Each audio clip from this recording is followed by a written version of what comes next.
আজকের সকালটা শুরু হলো এক বাটি গরম চা আর দুটো বিস্কিটের সঙ্গে। প্রচণ্ড গরমে কিছুদিন চা খাওয়াটা বন্ধ রেখেছিলাম, আবার শুরু করেছি। হ্যালো বন্ধুরা, পল্লবীস বিউটি হাব অ্যান্ড লাইফস্টাইলে তোমাদের সবাইকে স্বাগত।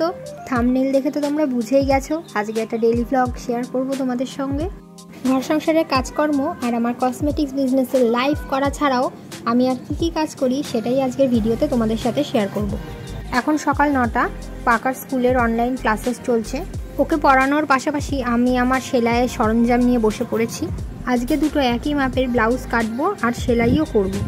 দুটো ব্লাউজের একই মাপ, তাই জন্য আগেই একটা আর্ট পেপারের উপর ফর্মাটা কেটে নিয়েছি। সেই সঙ্গে পাকাকে একটু বাড়ির হোম টাস্ক দিয়ে নিচ্ছি। ও তো আমার কাছেই পড়ে, সকাল সকাল হোম টাস্কগুলো রেডি করে রাখলে সন্ধ্যাবেলাটাও পড়তে খুব সুবিধা হয়। এক পাতা যোগ দিলাম, সারাদিন ঘুরে ঘুরে যেটুকুনি করবে। একটা বেল অনেকদিন ধরেই ঘরে পড়ে রয়েছে, কিছুতেই খাওয়া হচ্ছিল না। আজকে সেটারই শরবত বানাবো।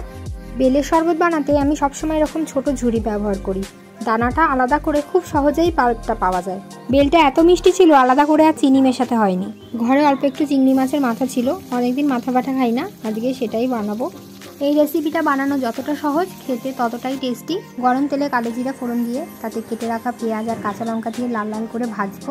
এবার পরিষ্কার করে রাখা মাছের মাথা আর পরিমাণ মতো নুন হলুদ দিয়ে নাড়তে থাকলাম।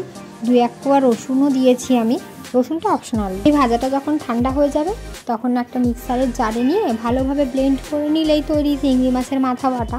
চাইলে শিলনোড়াতেও বেটে নিতে পারেন, শিলনোড়ায় বাটলে টেস্টটা আরও ভালো হয়। সারা বিকাল বসে ব্লাউজ দুটোর হেম সেলাই করলাম আর হুক লাগালাম।